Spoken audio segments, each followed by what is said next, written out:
तो last part में हमने देखा था कि डेव और माइक को उस आइलैंड पर कुछ नहीं मिला था, इसलिए वो अपने अपने घर वापस जा रहे थे। पर रास्ते में डेव पर एक ड्रैगन हमला कर देता है, जिससे लड़ते हुए डेव गलती से माइक को अपनी शिप पर बुला लेता है, जहां उस ड्रैगन को हराने के बाद उन दोनों को पता चलता है कि वो दोनों पियरलेस बीट के कर्ज की वजह से एक दूसरे से जुड़ चुके हैं, जिसकी वजह से वो एक दूसरे को पावर ट्रांसफर कर सकते हैं, एक दूसरे को अपने पास टेलीपोर्ट कर सकते हैं और टेलीपैथी के थ्रू एक दूसरे की बातें भी सुन सकते हैं। लेकिन इसकी वजह से उन दोनों को एक दूसरे का पेन भी झेलना पड़ेगा। तो ये समझ आने पर वो दोनों बहुत परेशान हो जाते हैं, पर कोई रास्ता ना होने की वजह से माइक वापस टेलीपोर्टेशन के थ्रू अपनी डॉल्फिन के पास चला जाता है। अब आगे तो इस पार्ट की शुरुआत में हम डेव को देखते हैं, जो अपनी बोट पे बैठकर अपने शहर जा रहा था, जहां शहर पहुंचने के बाद डेव पियरलेस बीट से जुड़ी सारी बातें अपने टीचर को बता देता है, जिन्हें वो गॉड फादर कहता था। तो ये सब जान के गॉड फादर हैरान हो जाते हैं। तभी डेव उनसे पूछता है कि क्या माइक और मेरी बॉडी को फिर से अलग करने का कोई रास्ता है,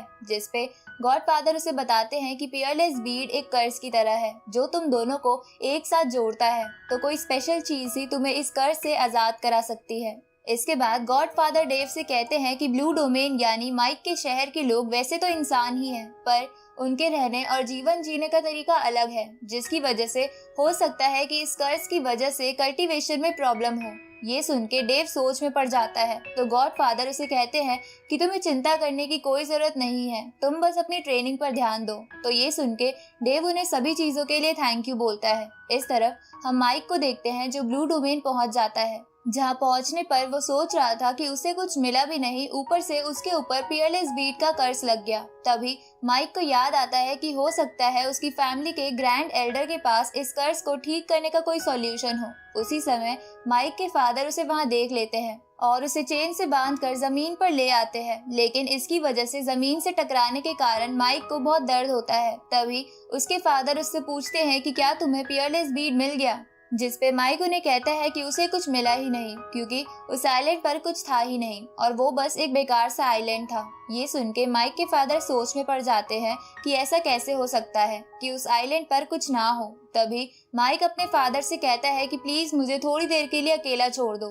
क्योंकि मुझे बहुत इंपॉर्टेंट काम है। और ये कह के माइक अपने विंग्स की मदद से ग्रैंड एल्डर के पास जाने के लिए निकल जाता है, जहां माइक को जाता देख उसके डैड उससे कहते हैं कि एक तो तुम वहां से कुछ नहीं लाए, उल्टा मुझे ही नखरे दिखा रहे हो, पर एक डैड होने के नाते मैं तुम्हें बता देता हूँ कि अपनी मॉम से बच के रहना। आगे माइक ग्रैंड एल्डर के घर पे आ जाता है और उन्हें आवाजें लगाने लगता है, लेकिन वहाँ माइक को ग्रैंड एल्डर नहीं दिख रहे थे। तो माइक ग्रैंड एल्डर को पूरे घर में ढूंढने लगता है। तभी माइक को ग्रैंड एल्डर के द्वारा बनाई गई ताज़ी शराब की खुशबू आने लगती है, जो माइक को बहुत पसंद आती है। तो माइक पूरे घर में शराब ढूंढने लगता है, जहां थोड़ी देर ढूंढने के बाद उसे एक कंटेनर में शराब मिल जाती है, जिसके बाद माइक उस पूरी शराब को पी जाता है, जिसकी वजह से उसे बहुत नशा हो जाता है और वो नशे में बोलता है कि जब से मैं डेव से मिला हूँ तब से मेरे साथ कुछ भी अच्छा नहीं हुआ, ऊपर से इस बेकार से पियरलेस बीट की वजह से हम दोनों एक हो गए हैं, इसलिए मुझे जल्द ही इससे आजादी पानी होगी। इसके बाद माइक और शराब पीता है। इधर हम डेव को देखते हैं, जो अपनी शहर की मार्केट से होता हुआ कहीं जा रहा था, जहां जाते हुए वो निराश होते हुए सोचता है कि गॉड फादर को भी पियरलेस बीट के कर्ज को तोड़ने का सॉल्यूशन नहीं पता, इसलिए उसे कोई रास्ता ढूंढना होगा। तभी उसे माइक की आवाज आती है, जो नशे में उल्टी सीधी बातें बोल रहा था। तो डेव उसे कहता है कि तुम कभी नहीं सुधरोगे। ये सुन के माइक डेव से कहता है कि मेरे ग्रैंड एल्डर इस कर्ज को तोड़ने का सॉल्यूशन जरूर जानते होंगे, जिसके बाद मैं तुमसे आजाद हो जाऊंगा। जिसपे डेव उसे कहता है कि मैं उस कर्ज का सॉल्यूशन तुम जैसे गधे से पहले ढूंढ लूंगा। ये सुन के माइक गुस्सा हो जाता है। तभी डेव को शहर में घूमते हुए एक बच्चा मिलता है, जिसे डेव जानता था, इसलिए डेव उसे गोद में उठाकर आगे बढ़ने लगता है, जहां वो बच्चा डेव से पूछता है कि आप अभी कहाँ जा रहे हो और आप मेरे साथ होम ऑफ होप क्यों नहीं आते, जो कि एक जगह थी जिसे अनाथ बच्चों के लिए बनाया गया था। इसके बाद वो बच्चा पेड़ से गिरती हुई फूलों की पंखुड़ियों को देखकर कहता है कि ये कितनी ब्यूटीफुल है ना, लेकिन इतनी ब्यूटीफुल होने के बाद भी ये पंखुड़ियां जल्द ही मुरझा जाएंगी। वो बच्चा ऐसा इसलिए कहता है क्योंकि उसे एक बीमारी थी, जिसकी वजह से वो मरने वाला था और उसके पास जीने की होप नहीं बची थी। अब ये सब सुन के उस बच्चे को होप देने के लिए डेव उसे कहता है कि हाँ, फ्लावर्स जितने ब्यूटीफुल होते हैं वो उतनी ही जल्दी मुरझा जाते हैं, पर लॉर्ड ऑरेकल ने मुझे बताया था कि इस दुनिया में एटर्नल फ्लावर्स भी पाए जाते हैं जो कभी भी नहीं मुरझाते। जिस पे वो बच्चा डेव से पूछता है कि क्या आप सच कह रहे हो। तो डेव उस बच्चे से कहता है कि हाँ, क्योंकि मुझे ये बात लॉर्ड ऑरेकल ने बताई थी और वो कभी झूठ नहीं बोलते। अब डेव उस बच्चे को गोद से उतार देता है और उसका हाथ पकड़ के चलने लगता है।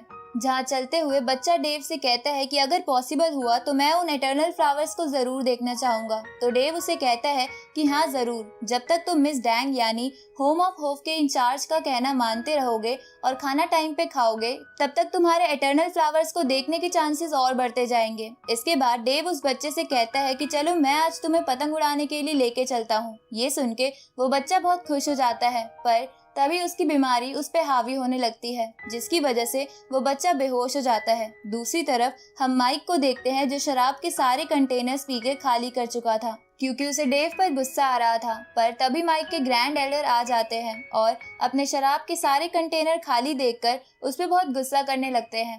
तो माइक उनके गुस्से से बचने के लिए ग्रैंड एल्डर से कहता है कि मैं बस अपने कर्ज का सॉल्यूशन लेने यहाँ आया था। पर ग्रैंड एल्डर को इस बात पे यकीन नहीं आ रहा था। तो माइक उनसे कहता है कि क्या मैं आपको ऐसा इंसान लगता हूँ जो शराब पीने के लिए आपके घर में घुस जाऊँ, जिस पे ग्रैंड एल्डर हाँ करते हैं। तो माइक उनसे कहता है कि अगर आपको ऐसा लगता है तो ठीक है, पर आप मुझे मेरे कर्ज को तोड़ने का कोई सॉल्यूशन बता दो। ये सुन के ग्रैंड एल्डर माइक को अपने पास लाकर उसे चेक करने लगते हैं और चेक करने के बाद उसे कहते हैं कि तुम्हारी स्पिरिचुअल एनर्जी बिल्कुल फुल है और तुम्हारी एलिमेंटल पावर भी ठीक काम कर रही है, इसलिए तुम पर कर्ज लगे होने का तो कोई सवाल पैदा नहीं होता। इसलिए तुम जरूर मुझसे झूठ बोल रहे हो ताकि तुम आगे भी मेरे शराब चुरा सको। इसके बाद ग्रैंड एल्डर माइक को उठाकर अपने घर से बाहर फेंक देते हैं, जहाँ बाहर माइक के पास कुछ सिपाही आते हैं और उससे कहते हैं कि आपकी मॉम को कुछ हो गया है और वो आपसे जल्द ही मिलना चाहती है। ये सुन के माइक घबरा जाता है और जल्दी से अपनी मॉम के पास भागता है